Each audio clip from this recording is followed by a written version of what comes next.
Hey everyone, हमने अभी क्या किया है, हमारी एंशियंट हिस्ट्री की जो 1 पेजर क्लासेस थी वो तो हमारी कंप्लीट हो गई है ना। अब हमने उसी फॉर्मेट में हमारी पॉलिटी की क्लासेस को शुरू कर दिया है। कल से ही हमारी पॉलिटी की 1 पेजर क्लासेस शुरू हुई हैं। कल हमने क्या किया, जो हमारा historical background of the Indian constitution वाला जो चैप्टर है उसको पूरा का पूरा पढ़ लिया है अच्छे से।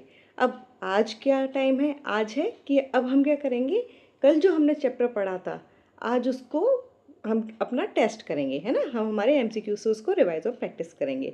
आई एम होपिंग कि आपने उस चैप्टर को ढंग से पढ़ लिया होगा और रिवाइज भी कर लिया होगा। ठीक है, चलिए चलते हैं हमारे आज के रिवीजन सेशन में बिना अपना टाइम वेस्ट किए। चलिए तो देखते हैं क्वेश्चन नंबर 1 क्या बोल रहा है। So consider the following statements regarding the regulating act of 1773। कल हमने पढ़ा था रेगुलेटिंग एक्ट ऑफ 1773 के बारे में, उसी के ऊपर ये वाला हमारा क्या है, क्वेश्चन है। पहला स्टेटमेंट क्या बोल रहा है, it made the governor of Bengal the governor general of Bengal. क्या जो बंगाल का सिर्फ गवर्नर था उसको अब डेजिग्नेट कर दिया था गवर्नर जनरल ऑफ बंगाल के तौर पे। अगर सही लग रहा है तो आप इसको करेक्ट मार्क कीजिए। ओके, सेकेंड स्टेटमेंट क्या बोला, it established a supreme court at Calcutta. क्या ऐसा हुआ था। थर्ड स्टेटमेंट क्या बोल रहा है, it subordinated the governors of Bombay and Madras to the governor general of Bengal in all matters. याद रखिएगा, ऐसे टर्म्स होते हैं ऑल मैटर्स, एवरी मैटर्स, ठीक है। तो यहाँ पे अपने दिमाग को एक्टिव रखिएगा। एंड लास्ट स्टेटमेंट क्या बोल रहा है, it prohibited the company servants from engaging in private trade. क्या ये रोक रहा था जो कंपनी के सर्वेंट्स थे, हमारी जो ईस्ट इंडिया कंपनी जो थी उसके जो सर्वेंट्स थे उनको प्राइवेट ट्रेड करने से रोक रहा था। इसमें से बताइए आपको कौन से स्टेटमेंट सही लग रहे हैं या गलत हैं। आपका जो भी आंसर है अपना आंसर मार्क कर लीजिए एंड ये पूरी ऑनेस्टी के साथ कीजिएगा। बहुत ही इजी क्वेश्चन है, अगर आपने कल वाला लेक्चर पूरा ध्यान से सुना होगा ना तो आपको बहुत ईजी लगने वाला होगा क्वेश्चन। ठीक है, चलिए नाउ टाइम्स अप, चलते हैं हमारे नेक्स्ट क्वेश्चन पे। So now the question number 2, what it says, with reference to the charter act of 1833 consider the following statements. अब ये हमारे क्वेश्चन किस पे बेस्ड है, चार्टर एक्ट ऑफ 1833। याद रखना है, मैंने ऐसे याद रखा था 3 है 3 है ना, तो उससे रिलेटेड कुछ याद रख करवाया था मैंने, याद करने की कोशिश कीजिएगा। अब ये इसका फर्स्ट स्टेटमेंट क्या बोल रहा है, it made the governor general of Bengal the governor general of India. क्या इस एक्ट ने गवर्नर जनरल ऑफ बंगाल को डेजिग्नेट कर दिया था as governor general of India. क्या ऐसे बना दिया था, कुछ आया था ऐसा कॉन्सेप्ट। ठीक है, सेकंड स्टेटमेंट क्या बोल रहा है, it ended the East India companies commercial activities.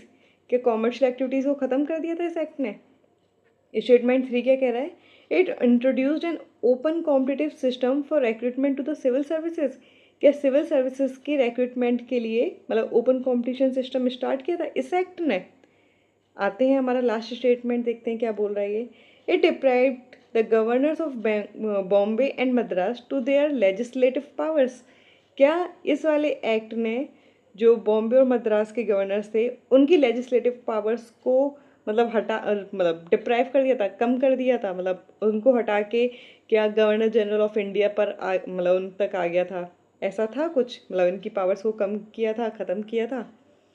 बताइए आपको कौन से स्टेटमेंट सही लग रहे हैं, है ना। जो भी आपको सही लग रहा है आपको बताना है कि सिर्फ फर्स्ट और सेकंड करेक्ट है या first second and fourth correct है, 2 एंड 3 करेक्ट है, ये हमारा 1 3 एंड 4 करेक्ट है। अब इधर से आपको एक चीज़ तो समझ में आ गई होगी कि एक ना एक स्टेटमेंट तो हमारा गलत है ये, है ना। तो ध्यान से सोच समझ के अपना आंसर मार्क कीजिएगा। चलिए चलते हैं हमारे नेक्स्ट क्वेश्चन पे। तो क्वेश्चन नंबर 3 हमारा क्या बोल रहा है, which of the following correctly distinguishes the Government of India Act 1858 from the Indian Councils Act 1861।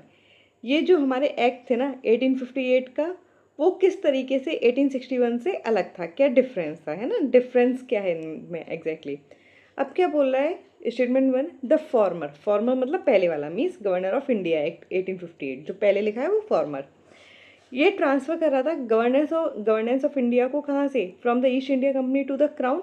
क्या ऐसा हुआ था, क्या कोई टर्निंग पॉइंट आया था कि कुछ हुआ था 1857 में, उससे रिलेट करके कुछ बताया था। ठीक है, तो उससे कनेक्ट करने की कोशिश कीजिएगा।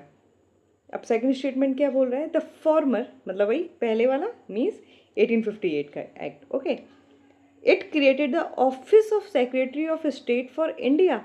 ये मैंने बताया था वाइसरॉय आए थे, है ना, सेक्रेटरी ऑफ स्टेट बनाया गया था। ये भाई साहब बैठेंगे तो हमारे वहीं पर ही ब्रिटिश में, ठीक है, और ऑफिस इंडिया के लिए खोला गया है, ठीक है, कुछ ऐसा याद आ रहा है।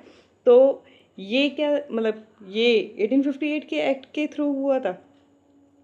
सही लग रहा है तो करेक्ट मार्क कीजिएगा। चलिए पॉइंट नंबर 3 क्या बोल रहा है, द लेटर मीन्स बाद वाला, मीन्स 1861 का introduce the portfolio system in the executive.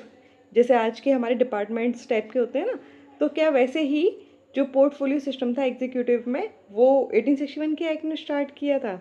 चलिए आते हैं आज के लास्ट ओ इस वाले क्वेश्चन के लास्ट स्टेटमेंट पर। The latter restored legislative powers to the presidencies of Bombay and Madras. क्या 1861 के एक्ट ने जो लेजिस्लेटिव पावर्स थी, मीन्स लॉ मेकिंग जो पावर थी बॉम्बे एंड मद्रास प्रेसिडेंसीज की, उसको वापस दे दिया था, रिस्टोर कर दिया था। कैसा हुआ था बताइए, आपको कौन से स्टेटमेंट सही लग रहे हैं? कैसे 1 एंड 2 सही हैं, या 1 2 एंड 3 सही हैं, 1 3 एंड 4 सही हैं, या सारे ही स्टेटमेंट सही हैं? अपना आंसर जल्दी से मार्क कर लीजिए। ठीक है, टाइम होने वाला है, जल्दी मार्क कीजिए। चलिए नाउ टाइम्स अप, चलते हैं हमारे नेक्स्ट क्वेश्चन पे। सो क्वेश्चन नंबर 4, यहाँ पे क्या बोला है, कंसिडर द फॉलोइंग पेयर्स। ये हमें एक्ट दिया हुआ है एंड इससे रिलेटेड प्रोविजन दिया हुआ है। हमें बताना है कि इसमें से कितने पेयर्स सही मैच हैं, ठीक है। क्या इंडियन काउंसिल एक्ट 1909 का इंट्रोड्यूस किया था सेपरेट इलेक्टोरेट्स फॉर मुस्लिम्स? क्या कुछ ऐसा हुआ था? ठीक है, मैंने यहाँ पे नाम के रिलेटेड भी कुछ चीज़ें बताई थी, है ना, मतलब जहाँ पे सेपरेट इलेक्टोरेट्स हो रहा था, क्या वो 1909 का था या कोई और एक्ट था? ठीक है, याद करने की कोशिश कीजिएगा। पेयर सेकंड हमारा क्या कह रहा है कि जो हमारा 1919 का एक्ट है, क्या इसने डायarchy इंट्रोड्यूस की थी प्रोविंसेस में? ये वर्ड भी हमेशा ध्यान से पढ़िएगा, सिर्फ डायarchy देख के मार्क मत कीजिएगा कि प्रोविंसेस पूछ रहा है या किस लेवल पे पूछ रहा है ना, तो ये वाली चीज़ याद रखनी है। फिर आता है 1935 का एक्ट, क्या इसने प्रोविंशियल ऑटोनॉमी की बात की थी? मीन्स प्रोविंस पे बात करना, प्रोविंशियल ऑटोनॉमी की बात हुई थी क्या इस वाले एक्ट में? फिर आता है 1947 का act, means Indian independence act of 1947। क्या इसने अबॉलिशन किया था office of secretary of state for India का? क्या जो हमारा ये जो चला था ना सेक्रेटरी ऑफ स्टेट जो बनाया गया था, क्या इसको यहाँ पे एंड कर दिया गया था इस वाले एक्ट से? अब आपको जितने भी पेयर सही लग रहे हैं उसको करेक्टली मतलब बताइए कि कौन कौन से सही हैं, उसके अकॉर्डिंग अपना आंसर दिए कि सिर्फ एक सही है या 2 सही हैं या 3 सही हैं या फिर हमारे चारों ही ऑप्शंस सही हैं। जल्दी अपना आंसर मार्क कर लीजिए। ठीक है, तो चलते हैं हमारे आज के लास्ट क्वेश्चन पे। Okay, so the last question, question number 5। अब ये रिलेटेड है गवर्नमेंट ऑफ इंडिया एक्ट 1935 से, एंड 1935 हमारा one of the most important act है ये, ठीक है। इसमें से बहुत बार क्वेश्चंस आते हैं, एंड मैंने कल आपको ये बताया भी था लेक्चर लेते टाइम में कि 70% जो आज का हमारा कॉन्स्टिट्यूशन है ना, वो इससे रिलेटेड ही है ना, इससे बहुत सारे प्रोविजंस लिए गए हैं, तो इसलिए ये इंपॉर्टेंट है। और इस चैप्टर से क्वेश्चंस भी बहुत आते हैं, आपने देखा होगा, आप कोई भी एग्जाम उठा लीजिए उसमें क्वेश्चंस आपको ज़रूर मिलेंगे, तो इस चैप्टर को अच्छे से ढंग से पढ़िएगा। चलिए स्टेटमेंट 1 क्या कह रहा है, it provided for an all India federation comprising British Indian provinces and princely states. क्या इस वाले एक्ट से ऑल इंडिया फेडरेशन बनाने की बात हुई थी, जिसमें क्या क्या होगा, ब्रिटिश के इंडियन प्रोविंसेस और प्रिंसली स्टेट्स होंगे, ऐसी कोई बात हुई थी? ठीक है, स्टेटमेंट 2 क्या कह रहा है, it abolished diarchy in the provinces and introduced provincial autonomy. क्या डायarchy खत्म करके प्रोविंशियल ऑटोनॉमी की बात हुई थी इस एक्ट में? ठीक है, थर्ड स्टेटमेंट क्या बोला है, it introduced diarchy at the centre. ये क्या बोल रहा है कि प्रोविंसेस में तो ख़त्म कर दिया बट सेंटर पे ले आए थे, ऐसा हुआ था कुछ? ठीक है, स्टेटमेंट 4 क्या बोल रहा है, it provided for the establishment of a federal court. Federal court मतलब आज की जो सुप्रीम कोर्ट है ना वो, तो क्या फेडरल कोर्ट बनी थी उस मतलब इस एक्ट के थ्रू? फिर आता है लास्ट स्टेटमेंट इसका, the propose federation came into existence because the required number of princely states joined it. ठीक है, क्या ये फेडरेशन एग्जिस्टेंस में आ गया था क्योंकि जितने प्रिंसली स्टेट्स चाहिए थे उन्होंने इसको ज्वाइन कर लिया था? ये थोड़ा सा मैंने आपको घुमाने के लिए स्टेटमेंट रखा हुआ है। अगर आप 1 2 3 4 जो कि हमने एक एक पॉइंट अच्छे से पढ़ा हुआ है, अगर आपने उसको मार्क कर लिया तो आप फिफ्थ वाले को भी क्या कर जाओगे, एलिमिनेट करके इस वाले क्वेश्चन को कंप्लीट कर जाओगे। एंड वैसे अगर इससे रिलेटेड प्रोविज़न बताए थे मैंने कुछ, वो याद होंगे तब तो ये आपके लिए बहुत ईजी है। चलिए अपना आंसर मार्क कर लीजिए। ओके, सो गुड, है ना। आई एम होपिंग कि आपने अपने आंसर मार्क कर लिए होंगे। जब आप अपने सारे आंसर मार्क कर लेंगे उसके बाद जाके आंसर की से मैच कीजिएगा कि आपके कितने आंसर सही हैं या कितने गलत हुए हैं। अगर अच्छे मार्क्स आ रहे हैं, फॉर एग्जांपल 4 मार्क्स आ गए या 5 आ गए, मार्क्स इन द सेंस कि इतने क्वेश्चंस करेक्ट हैं, तो बहुत ही अच्छी बात है। बट अगर आप 3 पे, 2 पे या 1 पे या 0 पे भी रह जा रहे हो तो प्लीज़, है ना, इसमें अपने आप को वो मतलब डिमोटिवेट मत कीजिएगा। इसको एज अ टेस्टिंग फेज़ लीजिए। जो गलत हुए हैं उस क्वेश्चन को दोबारा से पढ़िए कि कहाँ गलती हुई है, एंड उसको अच्छे से रिवाइज कीजिए, क्योंकि आज गलती करोगे तो वो और ज़्यादा समय तक ध्यान रहेगा। ठीक है, तो डिमोटिवेट नहीं होना है, पढ़ाई को ट्रैक पर रखना है। And one and the only thing जो आपको पता है कि करनी है, एक आपकी कंसिस्टेंसी। ठीक है, कंसिस्टेंटली पढ़ते रहिए।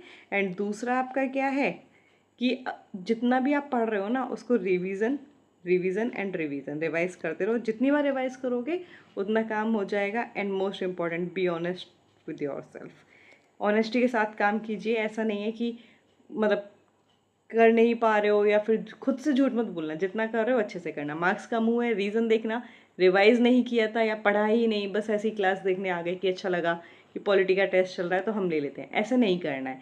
पहले आप पूरा लेक्चर को देख लीजिए, अच्छे से पढ़ लीजिए, बुक से रिवाइज कर लीजिए, अपने नोट से रिवाइज कर लीजिए, उसके बाद आइए। ठीक है, अब ये देखिए, जब आप पढ़ लेंगे उसके बाद ये जो हमारी कल वाली क्लास थी जहाँ हम 1 पेजर से रिवाइज कर रहे हैं, तो यहाँ पे आप जाके टेस्ट देने के बाद इधर से रिवाइज कर सकते हैं कि कौन सा एक्ट था, इसका क्या प्रोविज़न था, है ना, ये सारे हमने दिए हुए थे। यहाँ से अपने आंसर्स भी देख सकते हो कि कहाँ गड़बड़ हो गई, है ना। और डिटेल एक्सप्लेनेशन तो हम जब ये पूरा हो जाएगा कंप्लीट उसके बाद अच्छे से सेशन लेके आएंगे जहाँ पे आपका दोबारा रिवाइज हो जाएगा। ठीक है, तो ये अभी तो आपका मिनी टेस्ट था जहाँ पे हमें देखना था कि कल वाली चीज़ आपको रिवाइज है या नहीं है।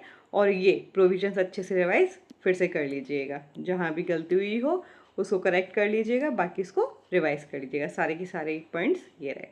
ठीक है, सो आई एम होपिंग आपने अपना टेस्ट अच्छे से दिया होगा, है ना। जितने भी आपके स्कोर बन रहा है, ठीक है, कमेंट बॉक्स में ज़रूर बताइएगा कि कितना स्कोर बन रहा है। एंड अगर आपको ये सेशन अच्छे लग रहे हो कि जैसे हमने क्या किया है, हमने पहले हमारी क्लास को अब पढ़ा है अच्छे से, है ना, पूरी क्लास हमने ली 1 पेजर वाली, उसके बाद हमने MCQs किए हैं। अगर आपको ये क्लास और ये सेशन अच्छे लग रहे हो तो इसको लाइक ज़रूर कीजिएगा। ठीक है, अपने फेलो एस्पिरेंट्स के साथ शेयर भी कीजिएगा। एंड प्राइम पिलर्स अकेडमी को सब्सक्राइब करना मत भूलिएगा। Okay, so till then keep learning, keep revising and keep growing. मिलते हैं हमारे कल के नेक्स्ट सेशन में। Thank you.